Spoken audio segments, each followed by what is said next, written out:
اللہ کو بڑی پسند ہے کہ میرا بندہ مجھ سے دعا مانگے، اور وہ کس چیز کی دعا ہے؟ وہ درگزر کی دعا ہے، عافیت کی دعا ہے، اور معافات کی دعا ہے۔ جب اللہ سے بندہ یہ دعا کرتا ہے نا، اللہ مجھے معافیت عطا فرما، آفات سے اور باقی چیزوں سے مجھے پناہ عطا فرما، اللہ بڑا خوش ہوتا ہے۔ لیلۃ القدر کی بھی بڑی دعا کیا ہے؟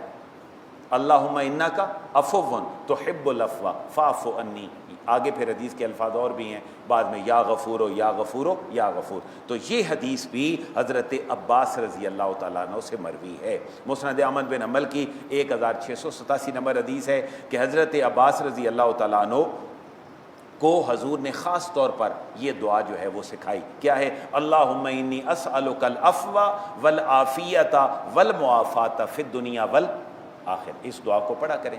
اور ایک اور بات ذہن میں رکھ لیں، لگے ہاتھوں میرے ذہن میں آئی ہے کہ جو ہم صلاۃ و تسبیح پڑھتے ہیں، یہ حضور نے کس کو تحفہ دیا تھا؟ خاص طور پہ حضرت عباس کو تحفہ دیا تھا کہ اے میرے چچا جان، میں آپ کو ایک ایسا تحفہ عطا کروں کہ جو اگر آپ کریں، کب کب کر لیں؟ ہر روز کر لیں، ہر روز وقت نہیں ملتا تو ہفتے میں کر لیں، ہفتے میں نہیں تو مہینے میں، مہینے میں نہیں تو سال میں، سال میں نہیں تو زندگی میں، وہ یہ صلاۃ و تسبیح ہے جس کے اندر باقاعدہ وہ تیسرا کلمہ جو ہے وہ پڑھا جاتا ہے، اور 300 کے قریب یہ کلمہ پڑھ لیا جاتا ہے، کو پہلے 15 دفعہ، پھر ہر جگہ پر 10 دفعہ۔ تو یہ سبحان اللہ والحمد للہ ولا الہ الا اللہ واللہ اکبر۔ تو دیکھیں حضور کے خاندان کے لوگوں سے کتنا پیارا دین ہے جو آج ہم تک پہنچا ہے۔